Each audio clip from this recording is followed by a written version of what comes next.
We're a pretty small crew today, but that's okay. And we don't have an official agenda today. So we're just doing informal discussion and dialogue. I guess I'll just do my official facilitation thing and say, this is the clean call on what, June 21st. And I'm Reb Anderson, she, her pronouns, head of education and storytelling at ACE, Action for the Climate Emergency. And I'm facilitating today. And are there any announcements or discussion topics that folks have to share with the group? I'll throw something out real quick. Tiffany Boyd, she, her pronouns, Classrooms for Climate Action, located in Louisville, Colorado. And Jessica Bean and I are partnering with Melissa Bratton, who is a STEM professor, teacher ed professor at CU Boulder.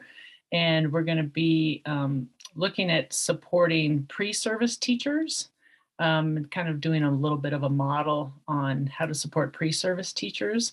So that might be kind of an interesting topic to throw out there. I'd be curious what else people know about what's going on with supporting pre-service teachers. So I'll put that out as a possible thing to kick around today.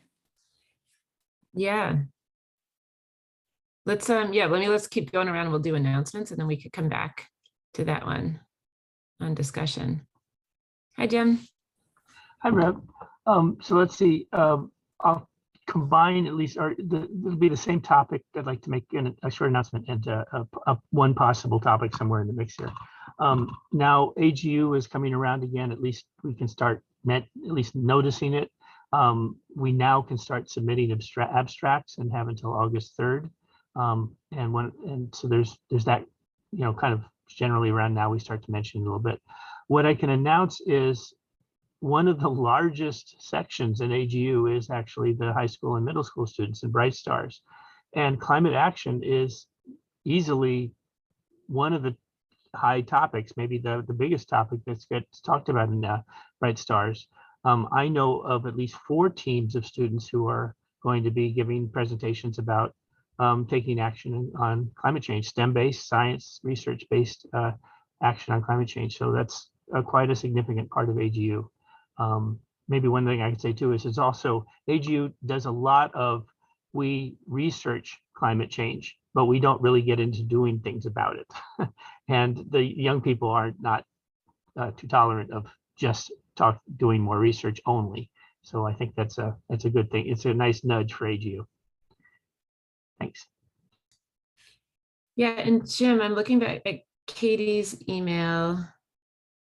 And then she said, please consider submitting abstract to any of the other sessions that you identified, which are included in the attached PDF, but I think that's 2021. We have. Yeah, the one I sent out this morning was an accident. I was trying to find last year's announcement to send to Gina so we could try to get one together for this year to go out in July. So that one's an old one. Sorry, we'll send a new one for this year but I think we do have 4 sessions. Is that right, Gina, that are somewhat clean related or sponsored? Yes, sorry. I mean, yeah, we do have 4. And I think this year, if you do want to search for them before we send that email out, I think we used climate empowerment instead of literacy, which is what we've used in the past. But so you could search for that in the abstract system to find the ones that are related to ours, because most of them had climate empowerment : and then the title of the session.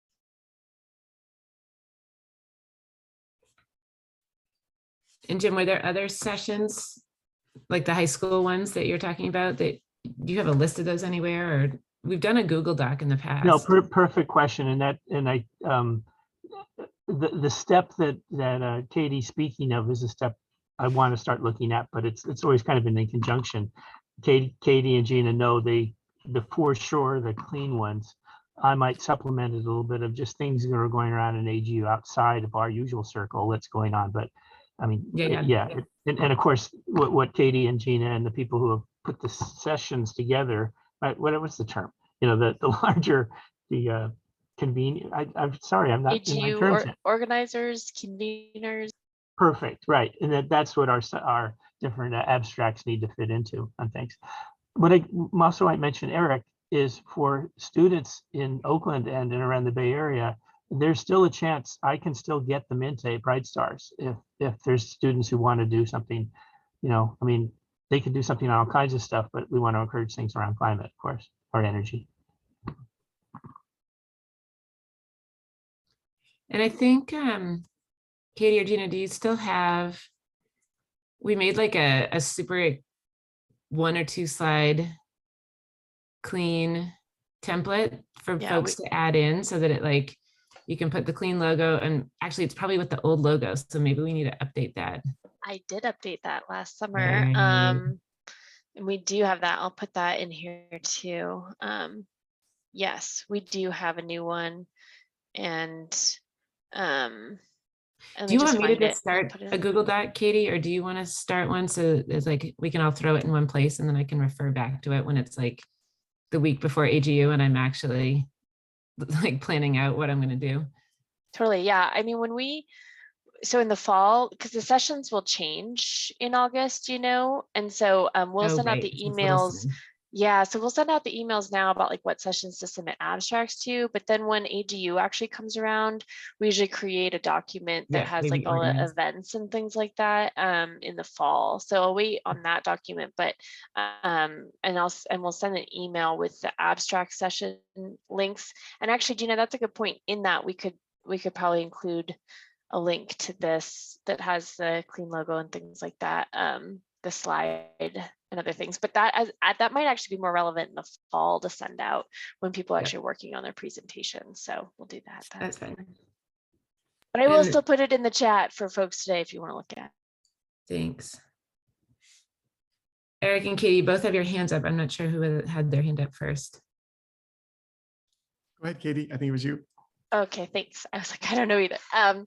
I actually just wanted to update folks. We had 2 review camps this year. In case you weren't here when I last announced it, we had one in early June, and then we had one just last week on Monday. And so I don't think I said this in the clean call last week, so I just wanted to update folks. The first review camp, we had 2 this year because we just have so many resources, which is great. A lot of people are creating new climate education resources, which is awesome. But we also have so many we had to do 2 this year. So the June 2nd review camp, we passed 35 new resources in the collection. We had 15 fail and a few went to the editorial board. This review camp, we passed, it looks like 32 resources, 16 failed, and a few went to the editorial board. So we're going to have close to 70 new resources going into clean over the summer that we'll be working on cataloging and things like that. So just wanted to update folks on that side of clean. That's what's happening right now. And yeah, the review camps went really well. So we're excited about that. That's awesome. And Katie, I've been remiss about submitting things for a while now. Is it a yearly thing? So it will not happen again until next year? Yeah, the review camp's usually yearly. We talked about maybe trying to see if we can revamp how we're doing it and doing it a little bit quicker, but I'm also hesitant because I don't know that we can do even smaller review camps more often. We'll see. We've talked about it. I'll let you all know if we do change it, but right now we've been doing them in June. So it takes us several months to do the pre-review before the camp. The couple of people look at it before that. So yeah, if you get me things like by fall would be ideal for trying to get it in. Thanks. Okay. Eric, go ahead. Thanks, Reb. And yeah, Katie, I've definitely been pushing out the resource to folks in a couple of different conversations. So I'm glad to hear it that there's more stuff going in. It sounds like we have a pretty full list of things we might talk about today, but another one I wanted to throw out was COP27. And maybe that's a future topic, Katie and Gina, because I know that'll be on people's minds as well as the AGU conference and others. Specifically, I'm hoping to go this year. It's in Egypt, I think, as all of you know, and convene a group of folks from similar climate zones to the Bay Area and really sort of showcase that concept of a collaboration where folks are sharing sort of their stories of what they're experiencing in these other Mediterranean climate zones around the world, and then also uplifting stories of solution stories, so not just impacts, but really what are folks doing to sort of navigate the heat wave, for example, in Morocco and Spain right now is sort of top of mind, but certainly recent things like the Australian wildfires, the Chilean and Cape Town, South Africa droughts are all, and California in the Southwest, and the sort of the water scarcity that we're experiencing here. So just kind of bringing people together at the conference, but also digitally finding ways to Zoom folks in, because that's how I attended last year, and it was fairly effective. And I think that we're going to see more and more of that, obviously. So having an opportunity for folks to Zoom in from these different climate zones and talk, at the conference with each other, and ultimately build best practice, right? And sort of understand what's happening and how we're navigating and how we can help each other find solutions. And then it becomes a model for other like climates, tropical rainforest climates, or other like climates to do the same. And I'm sure a lot of this is happening already. It's not a new idea, but anyway, just throw that out there for ideas. And again, maybe it's a future topic, because I know folks will be wanting to talk about it as it gets closer. Yeah, Katie or Gina, do we have anything on the agenda, like to talk about COP in the upcoming weeks or months? No, so that's a great idea, Eric. I like that suggestion a lot. I can add it to our spreadsheet for future calls. Yeah, I mean, I think we could talk about it a little today, but I bet if people saw that it was coming up, that I think that would be a good to do a dedicated one on it. Yeah. Sounds good.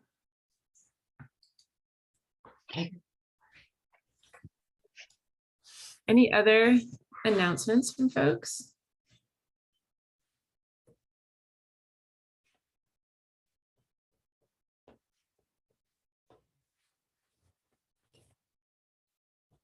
We could just dive into just informal discussion, conversation. I know Tiffany had one topic around pre-service teachers and professional development. I'd love I think there's some folks on the call that I don't know to just say hi and do introductions.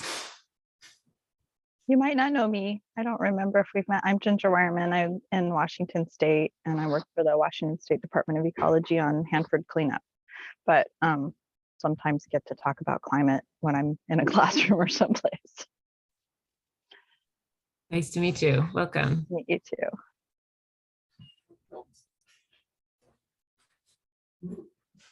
Hi, Emily. Do you want to introduce yourself? Rebecca, yes, I'm Lisa Brenneman. I work as a program specialist for UCAR in Boulder. I'm part of the UCAR Center for Science Education team. Nice to meet you. Nice to meet you. Trying to switch my headset. Tiffany, to go back to your topic, this is a couple of years ago, but I know there was a big push in California that if you know 10 Strands, those folks that are based in the Bay Area, that we're doing around like really focusing on pre-service teachers and like preparing them better for teaching next gen standards as well as just climate specifically. But I haven't heard anything about that in the last couple of years. It was like a lot at the undergrad level. Yeah, I think Eric. one of the things, oh, go ahead, Eric. You go ahead, Tiffany, but I can speak to it a little bit as well. Well, I was just going to say one of the things that that Melissa's been noticing, because she supervises mostly secondary STEM educators, is that and really even more so since the death of George Floyd, there's so many students that are very, very social justice minded, but don't know how to translate that into who they are in the classroom as a pre-service teacher. And so, this spills out into lots of issues related to environmental justice and them wanting to bring social justice and climate action into who they are, into the classroom as a Gen Xer, right? A Gen Zer, I mean. And so part of it is going to be helping bridge those conversations between them and their mentor teacher, and helping their identity as a young activist become who they are in the classroom and how they teach. So we're going to be, we don't know, we're sort of formulating it as we go here, but the idea is to kind of give them some support before their student teaching and then continue that mentoring once they're in the classroom, and maybe helping bridge some of these conversations with them and their mentor teacher so that they can feel more confident integrating social and environmental justice into their student teaching time, and they get to design their own units and stuff like that. So yeah, go ahead, Eric, sorry. No problem. So they just were awarded a large scale grant, 10 strands, or actually the San Mateo County Office of Ed was given the grant, $6 million to essentially create a 3-week curriculum for each grade bracket. So kindergarten through high school through 12th grade.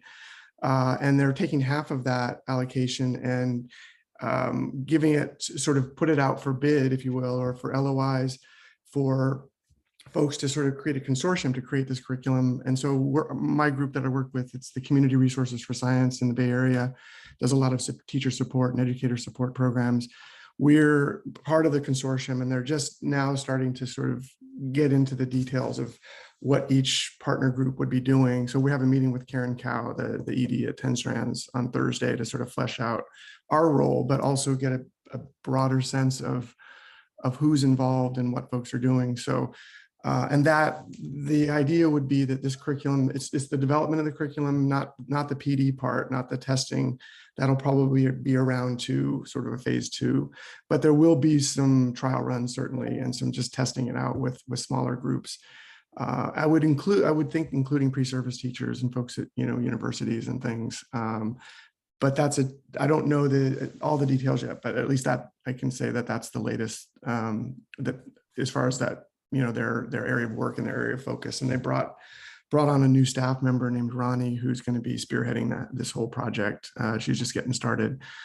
So anyway, as I learn more, I'm glad to share. And then the other one I would mention related, we're offering a climate science institute, calling it the Bay Area Climate Science Institute, although that might be a little aggressive on the name, but it's going to be at UC Berkeley and Central. So it's open to anyone. And we got 41 applicants.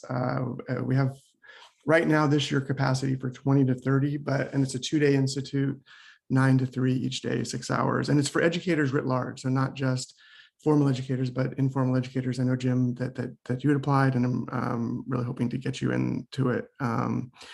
But the idea might be that it could grow. It's an in-person institute, so it's different than Climate Generations. But it's certainly an opportunity. We have some pre-service teachers that signed up for it, I think from Berkeley. So as that sort of develops over the years, definitely, I think it's a resource. And we're looking for other models too. And I'm going to be involved in Climate Generations one, which is virtual this year, which is another great resource. Great, thanks, Eric. And then Tiffany, a couple of other suggestions. One, we at ACE hosted a teacher PD learning series back in, I think it was 2019. It was 3 webinar sessions over the summer called NGSS and Climate Justice. And so we've got some resources from that are like, both involve like data manipulation, but also are around like one is mapping air pollution actually in the Oakland area using that, I think it's an EDF data set that like really shows particulate matter and like its proximity to highways, and then how it like dissipates as you get up into the Oakland Hills, where the it's a much wealthier part of Oakland. So it's just like one example that we've made, and then a couple other partner organizations that I think could be really good to look into. One are the folks in Portland, Oregon that are rethinking schools that have this is the second time I've thought about this book recently. I'm just gonna try to dig it out right here. The People's Curriculum for the Earth. Oh, I've got my filter on. You're not gonna be able to see. Have you seen this book before? Yeah, People's Curriculum for the Earth. I think that this has like a really good environmental justice, social justice focus. And then Teaching Tolerance is another great organization that like explicitly addresses racial justice and social justice. And I think there's, they have They have a great, new name called Learning for Justice. oh, did they change their name? Mhm. Okay, good to know. So yeah, sounds like you're familiar with what they're doing already. Yeah, awesome. Thank you. What was the new name, Tiffany? You said Learning for Justice? Learning for Justice. Yeah. Thanks. Still sponsored by the, I think it's the Southern Poverty Law that runs it. But yeah, they just, tolerance doesn't go far enough. So they changed their name. Mhm. A question if I might have for Tiffany? Yeah. Go ahead. Yeah, so Tiffany, looking for your reaction, and of course, anyone else's reaction. I mean, whatever it is, it's a well-informed reaction. So I'm gonna ask something, and is this like, oh, yeah, this might be good. No, not a good idea. We don't want to do that. Not, we're in the middle of things. There is the thing of pre-service teachers, or people who, people working on becoming fully credentialed and so on, to encourage or at least give an opportunity or options where they can get experience as an educator in not the traditional track or not the formal track. You know, you're going to a university, you're working with, maybe you're working inside a classroom. And what I'm going to say is, all great, good if you want to go that, but it also, you're basically accepting regimentation. You're accepting that you will play by the rules. You won't ever do anything creative, outside those rules. You're gonna do things just the way you're supposed to do. And it also means you're probably not going to get some experience that other educators are getting. So where I'm getting is, there are lots of ways in which there are climate educators, and some of the most effective and most reach the most people who don't do it in school. Certainly they're the presenters of Action for Climate Empowerment, for the climate emergency, right? Teaching inside the assemblies, right? That's not a traditional teacher. Chabot Space and Science Center having its Galaxy Explorers and its volunteers, those are not traditional. The people who teach at science festivals, they're not traditional. The people who teach out at at community events. Now these teachers have a much higher percentage of being Black, Latino, Latina, people of color. They're going to be from the communities. And many of them stay in the communities because they're saying, I can't do what I believe in if I become a regular teacher.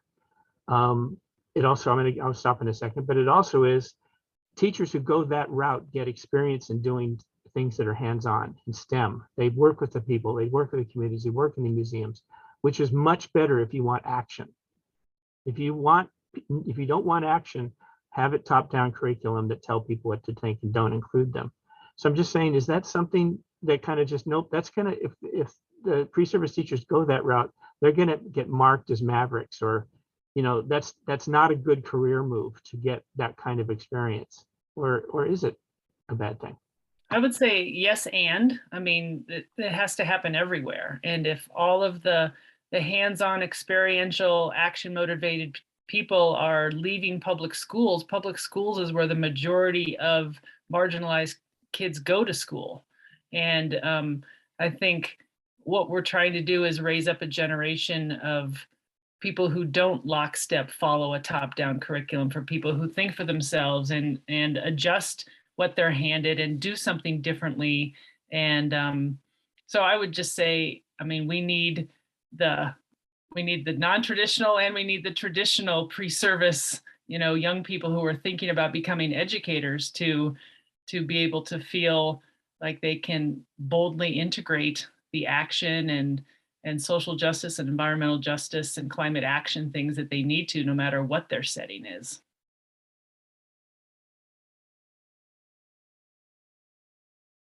Anyone else want to jump in on that? I would encourage Eric, because you and I have worked together we see how people educate at Chabot Space and Science Center. And in Oakland, for instance, where did people get hands-on science? Overwhelmingly, it's at places like Chabot or the science festivals. by comparison, what actually happens in Oakland schools, unfortunately, is not very strong.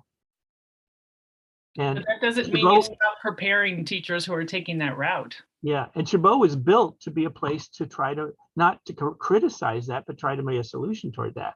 It would be a place that the kids in Oakland and the Bay Area would go to make sure they got hands-on science and get, you know, get through these more traditional things and have teachers who are good at it. Well, and I think more and more too, it's about creating capacity and outside resources for teachers. I mean, creating a link for teachers to click on and say, here's how to teach climate education in your classroom.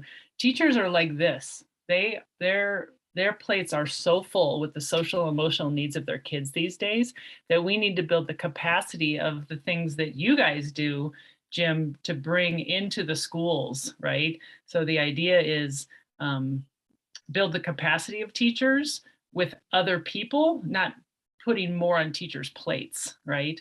So I think the solutions are about, you want these young pre-service teachers to think about themselves as a bridge to outside resources, not that they themselves and their maverick status are going to make the difference, but they need to be the person that can bring in people to support them to make the difference, because nobody can do it alone. And it's even harder in public schools now because there's just so many things being, I mean, teachers need to absolutely teach anti-racism and absolutely teach climate, absolutely teach mindfulness, but that's the problem. It's and so it's more about building their capacity to bring in those outside resources and bridge to the great science festivals and public-private partnerships that are going to, you know, enrich the public schools.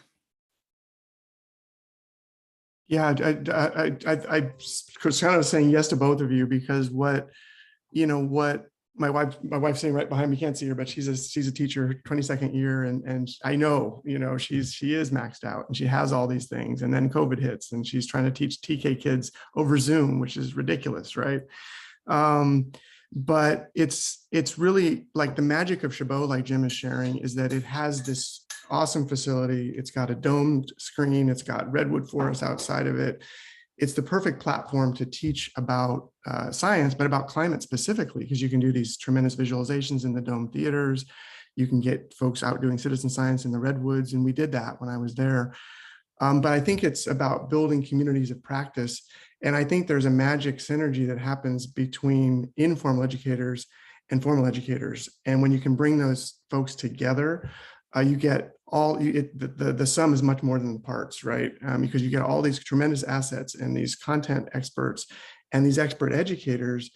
And then, so interestingly enough, just I'll mention a project. So I've got invited back to Chabot to potentially, it's not a done deal, but to potentially run the PD program there. And one of the strands that I want to make a focus would be climate science. And it would involve pre-service teachers, and it would, my current employer, the idea would be sort of a marriage between my current employer and Chabot, in that my current employer, what we do is try and bring under postdocs and undergrads, pair them with educators, and pre-service folks are ideal because you get the best of both worlds. You get two sort of new folks to their careers, sharing the science, sharing the pedagogy. And so the educators are teaching the scientists, the scientists are teaching the educators, but it's this community of practice and this supporting the teachers over the duration of a period of time. When we were most successful, we had these longitudinal grants that lasted 4 or 5 years. And we were able to not only support teachers, Tiffany, like you're saying, but bring them in as leaders. So ultimately they became leaders of the program themselves, and we were sort of in an equal playing field. And everyone was at the table sort of designing and building, and then they themselves know the curriculum best, what they've adopted as far as their science curriculum, and then add these new factors, like you're saying, like diversity, equity, student-centered learning, culturally relevant pedagogy, all those pieces you're saying, Tiffany, that are like but bring the practitioners in, bring the experts in to a community of practice, have those conversations, build those things together, and keep folks together. Find a way that you can. The problem with grant-funded work is, as we know, the grant sunsets, the program ends. And so it really would encourage all of us to think like in the long term? What's the long game? How do I keep this program going for 10 or 15 years or 20 years like Jim? Jim's built this science lab and has been going for 20 years, you know, like that's the kind of program and the support as educators, both, you know, formal and informal, again, that if we can sort of do that together and keep it going, that, I think there's a lot of strength there.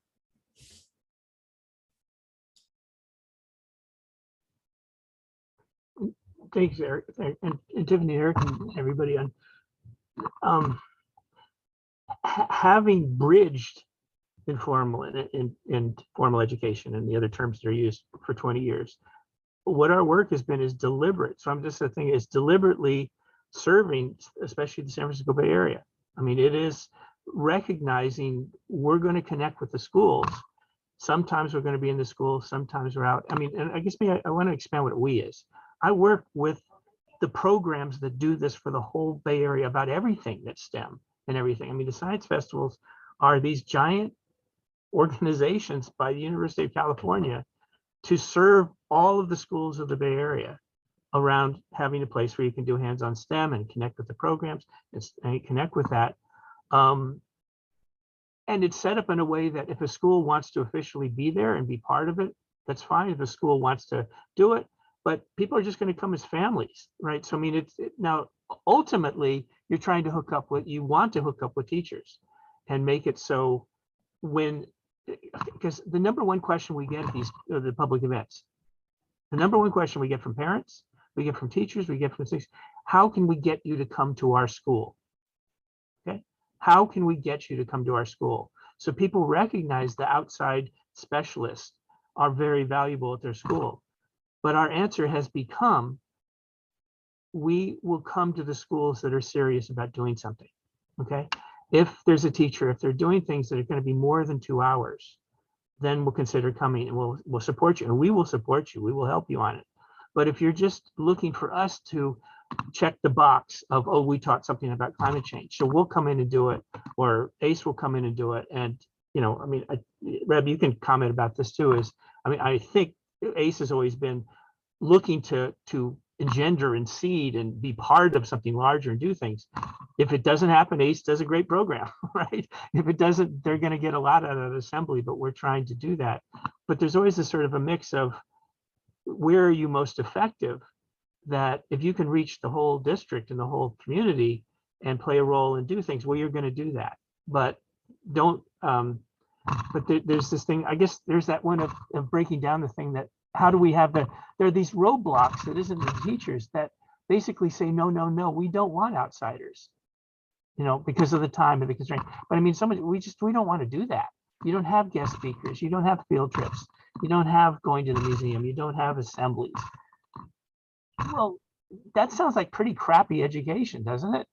Well, and that's why it would be lovely to have this K-12, you know, perhaps what can be replicated if 10 Strands is successful in doing it in San Mateo, but to have a K-12 climate curriculum that builds on itself, where there's actionable things that kids are doing in kindergarten, first grade, second grade, third grade, and it builds on the science and social studies, you know, civic engagement and STEM combined, so that it feels connected for kids, you know, because right now we're just sort of, we're throwing darts at the at the latest crisis. Like we did a bunch of stuff here in town because we had this huge Marshall wildfire that went through our community. So we focused a lot on wildfire, you know, so it needs to be systematic and connected to the curriculum. And that's what would be, you know, this is the tricky part, because this is something that, you know, organized education has never done well in terms of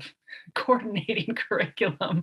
So it, you know, it relies heavily on, you know, the Bay Area is completely dependent on you guys for doing awesome things. And it'd be great if we could replicate that all over the country, right? So we need these hubs where teachers can depend on these resources, but also, you know, be a model for integration and not these one and done experiences for kids, where they can see themselves as solutions going forward. They can see the careers for themselves going forward. So yeah. I we have a program in Florida also, and I have to say that like that has proven to be more challenging for us than any other state that we work in. And a couple of things that we're seeing happen in the schools in Florida.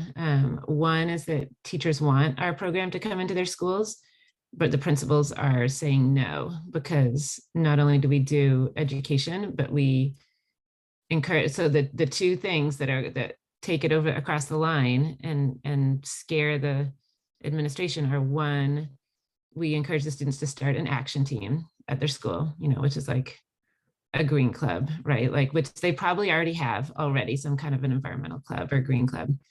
And two, register or pre-register to vote, because in Florida you can pre-register at 16.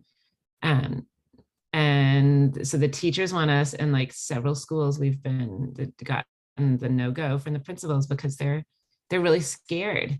And I think maybe the principals themselves, even like on a personal level, want us to come in, but like they're living such a climate of fear in the school districts in Florida right now. And I think like it's like all the things going on there with the Don't Say Gay bill, and the, like, I guess just linking it also to like everything that's happening around this whole critical race theory debate, and like how intense that has gotten in some states. They're not willing to try. It's just like, it's too scary. And yeah, we have a program in Orlando and in Tampa. And particularly in Orlando was where we were seeing like the most reticence from school administration, which is really sad.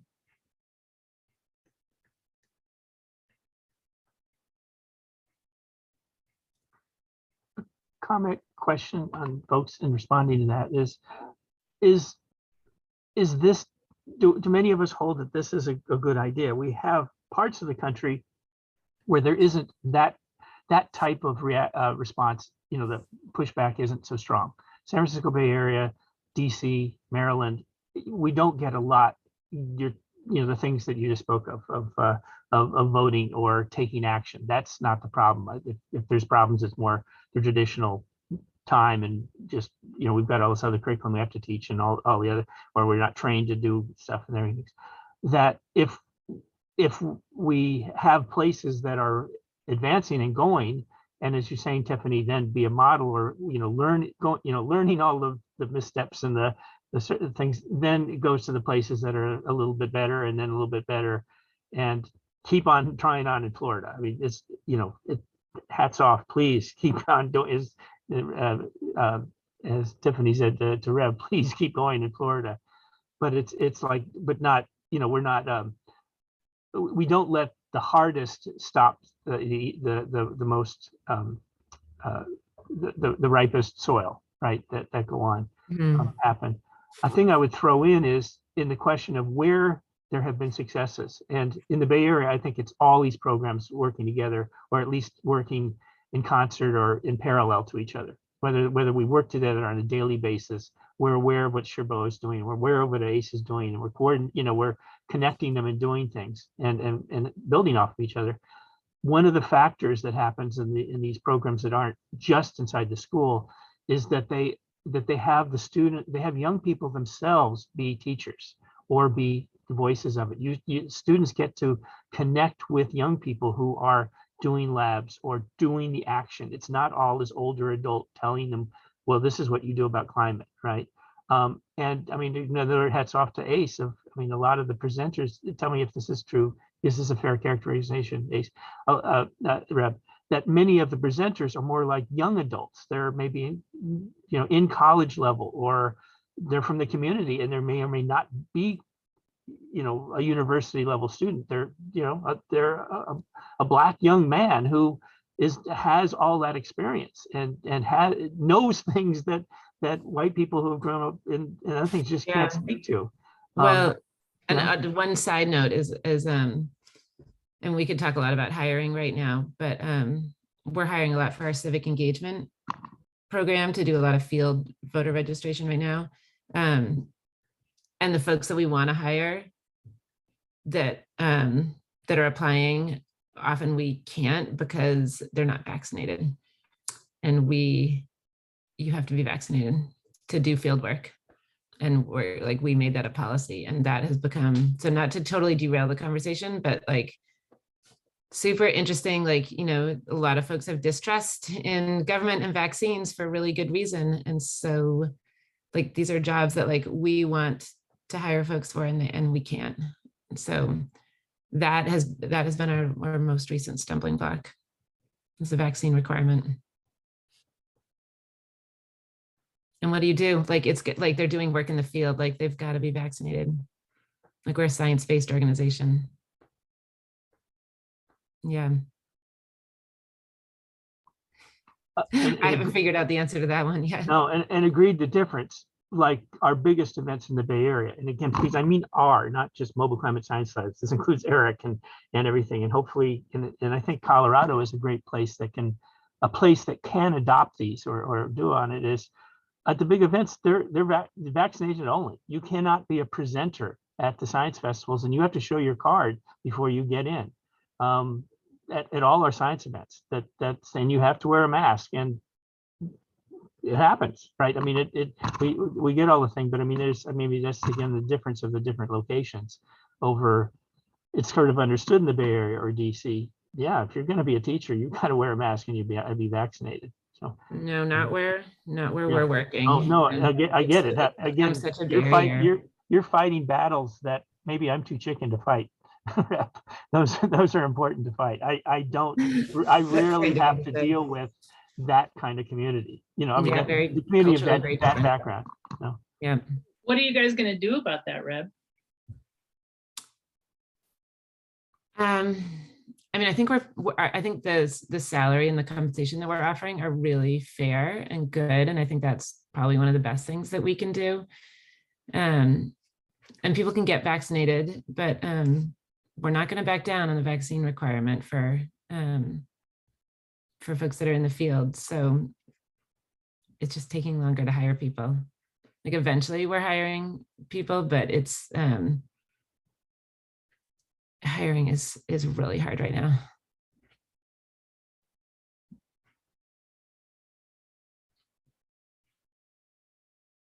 Yeah, I don't know. And that's like not a perfect answer at all. Anyone else have any suggestions?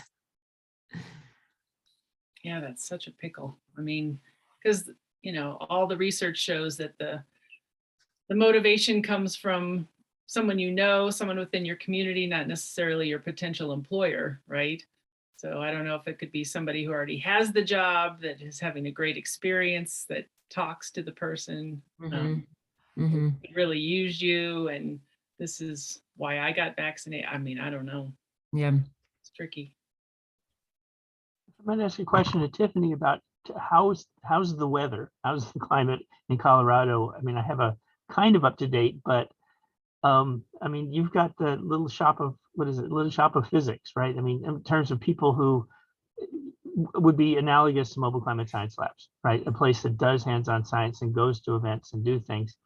I think they do a little bit on climate, but I mean, you've got that where other states wouldn't. You've got UCAR, you've got Denver Museum and things. I mean, so I'm kind of asking, is maybe it's not DC or the Bay Area, but you've got a climate that's not too bad, right? Or you've got organizations that might, that can work with your teachers, your pre-service teachers, to say, we can help you. We can do other part. We can work together on this.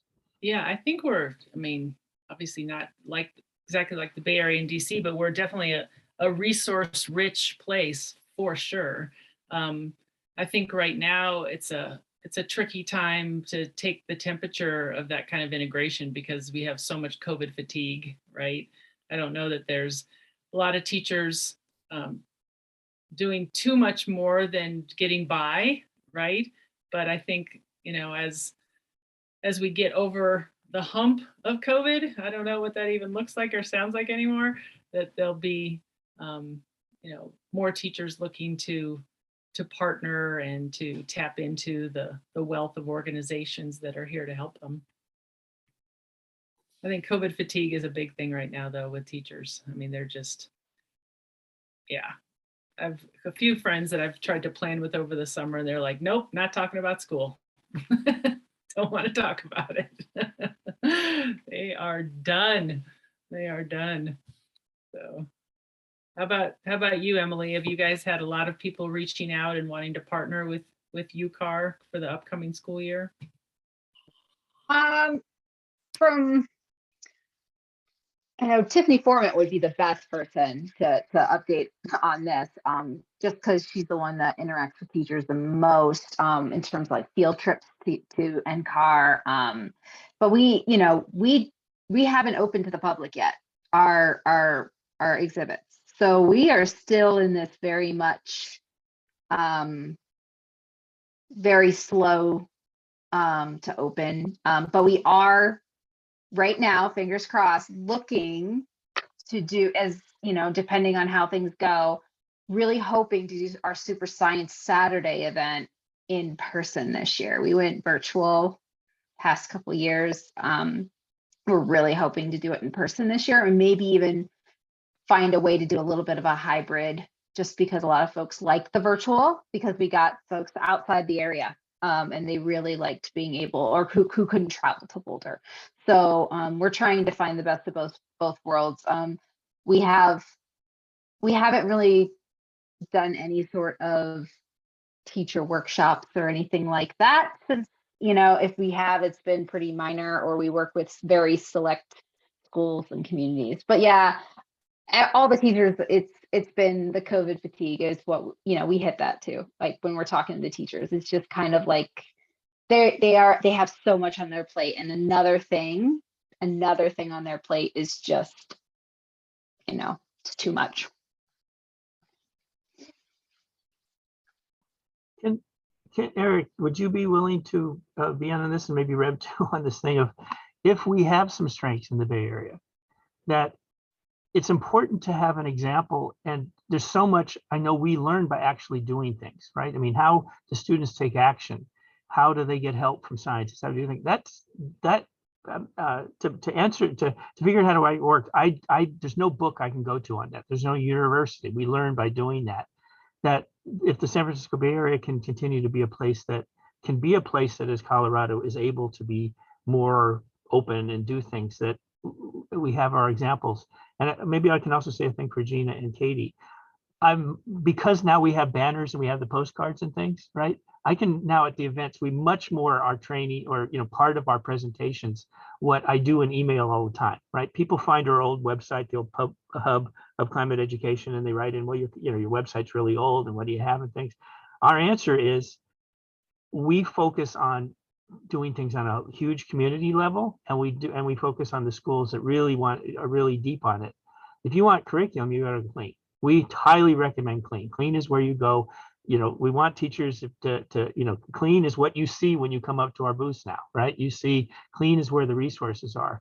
We go deeper, we go more, on other levels, but you got to have clean. So clean is adapted wherever. I think clean is able to adapt to whatever state it's in, right? If we're promoters of clean out in the Bay Area and DC and Tiffany in Colorado, clean can adapt to each of those. By the way, tomorrow we're going to be in the San Francisco Civic Center Plaza, and it's supposed to be bringing 500 African-American families to do STEM and about climate change. In one day, we're going to do more than the whole San Francisco School District and all of 10 Strands is doing. I mean, that's the opportunity if you're out in the community, and it's done by working with community organizations that are for social justice. We're working with the San Francisco Public Defenders. I would have never guessed that we'd be doing an event with them, but they believe in what we believe. So we're doing an event for Black kids out in the open, right in front of City Hall tomorrow, right? So for 3 hours. So. And Eric, your programs are always welcome to work with us. That's awesome, Jim. Congratulations. Send photos. Yep. And we consider that a very small event, but because it's serving the African-American community, it rose to the level of, okay, we're gonna be out there.